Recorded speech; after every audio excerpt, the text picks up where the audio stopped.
घर जला है मेरा, क्या बिगड़ा तेरा, तुझे तो नया यार मिल गया। तो हेलो गाइज, वेलकम बैक। स्वागत करुच्ची मोर आज आ गोटे ब्लॉग को। तो केमती अच्छा सब आशा कर भलरे थे। तो एबे टाइम ऑलमोस्ट 9:16 गलानी। जस्ट आधा घंटा आगु आसिक पहुँचले ऑफिस रु। तो टाइम मिलूनी टिके सेपट ऑफिस काम रही जामती। तो एबे जस्ट रूम को आसिकी जस्ट बसिकी से दिन जीति थी गोटे स्टिक खाई से चॉकलेट स्टिक थिला।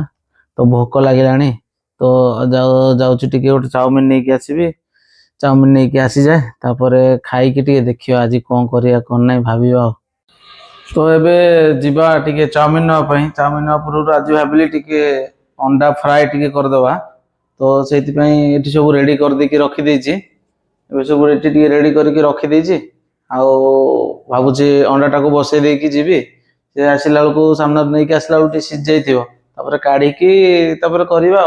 हो मु जाए टिके चाउमिन टा नहीं कि पलि आसे। आलू आउ अंडा पकई देकी जीवा। आसला बेलू से सीझी जाइए। आसला बेलू से सीझ जाइए। तो अंडा पकईदेली पकईदेकी जीवा बाहर जाकि नहीं आसवा। एवं नहीं आस चाउमिन टा बेसी नहीं से आगे दुकान टा देखी दूसरी सामने जो देखा ऑटो पछपटे डाला ऑटो पछपटे से दुकान टा चाउमिन टा आसो। तो जाऊे नहीं पलि मो रूम रू आसला बेले स्टेप पाखे सब किसी अच्छी आपन को मो रूम टूर देखी। बैंगलोर रे 20,000 टंका भड़े रूम केमी कौन मिलूँ मो रूम देखेदेवी से 20,000 टंका केमी रूम आप जाणीजे। जा नहीं आस भोक लगे पुणी कम अच्छी से 9:30 हो गला 9:30 पार हो गला। देखिया जा बाहर को एटा कार्ड एटा देले ही मेन गेट टा खोलियो। देखिए रूम टूर देखियो सब जानियो केमिति कोन। आउ एटा देखि दियंतु एटा मो बिल्डिंग टा। एटा मो बिल्डिंग टा आउ सामने से दुकान टा जीवा नेसे आसी जेबे दुकान को नहीं जेबे रेडी होची नहीं कि पळेयो।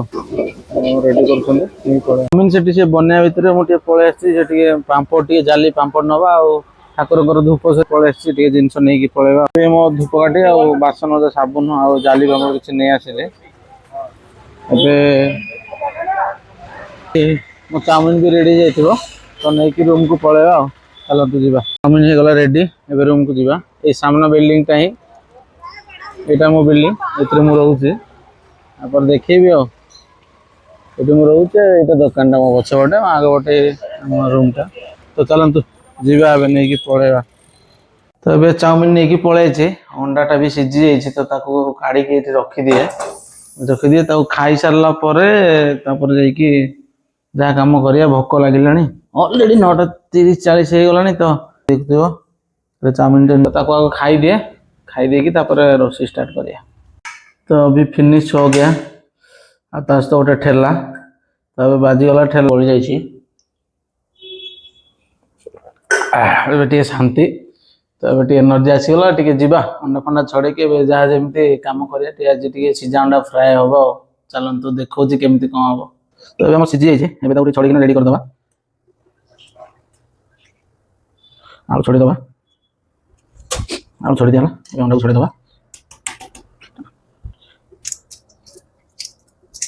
बढ़िया सीझी जाइए। अंडा छड़ीदेली रेडी ए काटिदबा। गोटे प्रेम को जो गोटे नियंत केमिति दबुल आउ कहा को धरा इच्छा मो होची निघोड़ निदरे सबुदिन पाई सोई जाती रे। पियाज को काटिया अब कांदीबा काटी काटी। घर जला है मेरा, क्या बिगड़ा तेरा, तुझे तो नया यार मिल गया। हो मुबारक तुझे जला कर मुझे, तुझे तो तेरा प्यार मिल गया। तूने मिल के रखी वो संग मेरे, ओ दिल पे चलाई छुरिया, ओ दिल पे चलाई छुरिया। हम प्याज पे चला रहे हैं। भाजी दवा ଟିକେ ଭଲସେ ଅଣ୍ଡାକୁ ଫ୍ରାଏ କରିଦେବା। ଏବେ ଅଣ୍ଡା ହେଇଗଲାଣି, ସେଟା ତେଲ ଟିକେ ଭାଜିଲା ପରେ ସେ ନାଲି ନାଲି ହେଇଗଲା ପରେ ତାକୁ କାଟିଦେବା। କାଟିଦେବା। ଏବେ ପିଆଜ ଟମାଟୋ ଟିକେ ଭଲସେ ଫ୍ରାଏ କରିବା ଏଥିରେ ପକେଇକି। ପ୍ରଥମେ ଲଙ୍କାଟାକୁ ପକେଇଦେବା, ଲଙ୍କା ସହିତ ପିଆଜକୁ ପକେଇଦେବା। ବ୍ୟାଚଲର ଲୋକ ଏତେ ସଜି ଫଜି ଭିଡ଼ିଓ କରିବା ପାଇଁ ଟାଇମ୍ ନାହିଁ, ଯେମିତି ହଉଛି ସେମିତି ଭିଡ଼ିଓ କରିଦେବା କଥା। ଖାଲି ଆପଣମାନଙ୍କୁ ଖୁସି ପାଇଁ ଟିକେ ଭିଡ଼ିଓ କରିଦେଉଛି, ଟାଇମ୍ ହେଉନି। ଟିକେ ଲଙ୍କା ପକେଇ ଦେଇକି କଲର୍ ଆସିବ, ପିଆଜ ଟିକେ ଭାଜିଦେବା। ଟିକେ ସେ କଲର୍ କହୁଛି, ସେ ଟିକେ ମସଲା ଭିତରେ ପଶିବ ଯେମିତି ତାକୁ ଟିକେ କାଟିଦେବା, ତାକୁ ଟିକେ ଦି ଫାଳ କରିଦେବା, ସେ ଆଉ ଟିକେ ଟେଷ୍ଟ ଆସିଯିବ। ଏବେ ପିଆଜ ଟିକେ ମଉଳି ଆସିଲା ବେଳକୁ ସେଥିରେ ଟମାଟୋ ପକେଇଦେବା। ଟମାଟୋ ପକେଇ ଦେଇ ଏବେ ତାକୁ ଟିକେ ଫ୍ରାଏ କରିବା।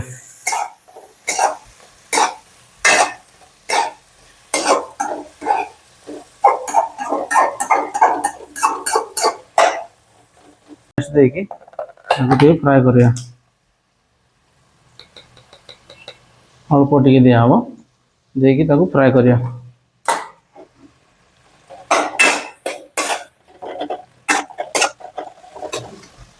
ଫ୍ରାଏ ଲାଗିଲେ ଆମର ଯାହା ସବୁ ମସଲା ପଡ଼ିବା କଥା, ଗୁଣ୍ଡ ମସଲା ତାକୁ ସବୁ ପକେଇଦେବା।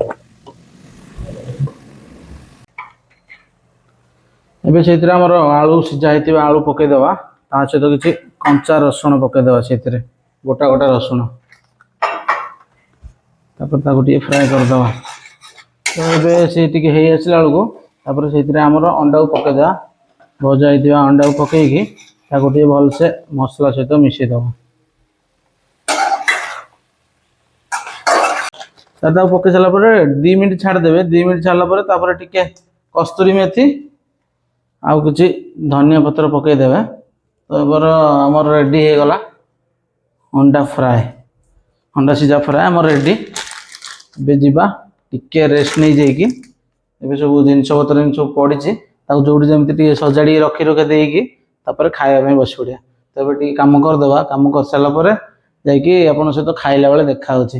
ଦେଖିକି ଲାଗୁଛି ତ ଟେଷ୍ଟି ହେଇଥିବ, ଖାଇଲେ କହିବି କେମିତି କ'ଣ ହେଇଛି। ନିହାତି ତ ଟେଷ୍ଟି ହେଇଥିବ ଯେହେତୁ ମୁଁ ବନେଇଛି। ତ ବହୁତ ପରିଶ୍ରମ ହେଇଗଲା। ଏବେ ସବୁ ଜିନିଷ ପତ୍ର ସଜାଡ଼ିକି ବାସନ ଫାସନ ଧୋଇକି ଅଫିସରୁ ଆସିକି 9:30 ପରେ ଏତେ କଷ୍ଟ ସିଏ ଭାଇ କହିହେବନି କି ସହିହେବନି, କି କହିଲେ ଆପଣ ବୁଝିପାରିବେନି। ଯିଏ ଫେସ୍ କରୁଛି ସିଏ ଜାଣିଛି। ଆଉ ସବୁ କରିସାରିଲା ପରେ ଯାହା ଯେମିତି ରଖିକି ଏବେ ଖାଇବାକୁ ବସି ପଡ଼ିଲି। ଆଉ ସିଏ ଭାତ ଯେହେତୁ ଟିକେ ଖାଇଦେଲି ଚାଉମିନ ଟିକେ, ତ ସିଏ ପେଟରେ ଏତେ ଆଉ ଜାଗା ନାହିଁ। ତଥାପି ଟିକେ ଅଳ୍ପ ଭାତ ଖାଉନି ଏତେ ଠିକ୍ସେ, ଦିନରେ ବେଳାରେ ସେଠି ଅଫିସରେ ଠିକ୍ସେ ହେଉନି ଭାତ ଖାଇବାଟା, ତ ରାତିରେ ଟିକେ ନ ଖାଇଲେ ଭଲ ଲାଗୁନି। ତ ଏବେ ଯେମିତି ଯାହା କରିକି ରେଡ଼ି ହେଇଯାଇଛି, ଏଇଟା ଭାତ ଅଳ୍ପ ଟିକେ ନେଇଯାଇଛି, ଏଇଟା ଟିକେ ପନିର କରିଥିଲି ଅଛି, ଆଉ ଏଇଟା ଡାଲିଟା, ଏଇଟା ଅଣ୍ଡା ଫ୍ରାଏଟା ମୁଁ ନିଜେ ବନେଇଛି। ସବୁ ଅବଶ୍ୟ ମୁଁ ନିଜେ ବନେଇଛି, ଏଇଟା ଆଜି ଫ୍ରେଶ୍ ବନେଇଛି। ଆଉ ଖାଏ, ପେଟରେ ତ ଅଳ୍ପ ଅଳ୍ପ ଜାଗା ଅଛି, ଦେଖିବା ବହୁତ କଷ୍ଟ। ଆଉ ଭାବୁଥିବ ଏତେ ଅଣ୍ଡା କ'ଣ ଖାଇବ, କୁଣ୍ଡେଇ ମୁଣ୍ଡେଇ ହେଉଛି ନା, ସେତିକି ଖାଇବେନି। ସେଥିରୁ 2-4 ପିସ୍ ଖାଇକି ବାକି ସବୁ ରଖିଦେବି, ନହେଲେ ପୁଣି ଗାଳି ମାଳି ଦେବ। ଏତେଗୁଡ଼ା ଖାଇବେନି, ଦେହ ତ କୁଣ୍ଡେଇ ହେଉଛି ଯେହେତୁ ମେଡ଼ିସିନ ବି ଖାଉଛି। ଆଉ ଯଦି କ'ଣ କୁଣ୍ଡେଇ କାଣ୍ଡେଇ ହେଉଛି ଆପଣ ଜାଣିନାହାନ୍ତି, ତାହେଲେ ମୋର ରବିବାର ସଣ୍ଡେ ବ୍ଲଗ୍ ଦେଖିଦେବେ, ସେଇଥିରେ ଆପଣ ଜାଣିଯିବେ। ତ ଆଜି ପାଇଁ ଏତିକି ଥାଉ, ଦେଖା ହେବ ପୁଣି ଆଉ ଗୋଟେ ବ୍ଲଗରେ। ତ ଏବେ ଖାଇଦିଏ, ଯାହା ଯେମିତି ଖାଇକି ପୁଣି କଷ୍ଟ, ବାସନ ମାଜିବା, ସିଏ କରିବା ଇଏ କରିବା, ସିଏ ସରିଲା ବେଳକୁ ପୁଣି 12ଟା ବାଜିବ। ପୁଣି ସକାଳୁ ଉଠ ଡ୍ୟୁଟି ଯାଅ, ବହୁତ କଷ୍ଟ ଭାଇ ବ୍ୟାଚଲର ଲାଇଫ୍। ଆପଣ ଯିଏ ବ୍ୟାଚଲର ଲାଇଫ୍ ଅଛି, ଘର ଛାଡ଼ି ଆସି ଦୂର ରହିছে ଜାଣିଥିବ। ହଉ, ଦୁଃଖ କହିଲେ କ'ଣ ଆପଣ ନେଇଯିବେ ନା କ'ଣ, ନିଜ ଦୁଃଖ ନିଜର। ତ ଆଜି ପାଇଁ ଏତିକି, ଆଜି ବ୍ଲଗ୍କୁ ଏଠି ଶେଷ କରୁଛି। ଭଲ ଲାଗିଲେ ଲାଇକ୍ କରିବେ, ଆଉ ଚ୍ୟାନେଲକୁ ନିହାତି ଭାବରେ ସବସ୍କ୍ରାଇବ୍ କରି ବେଲ୍ ଆଇକନ୍କୁ ଦବାଇ ଦେବେ। ତ tata, bye bye, good night. ଦେଖା ହେବ ପୁଣି ଆଗାମୀ ବ୍ଲଗ୍ରେ।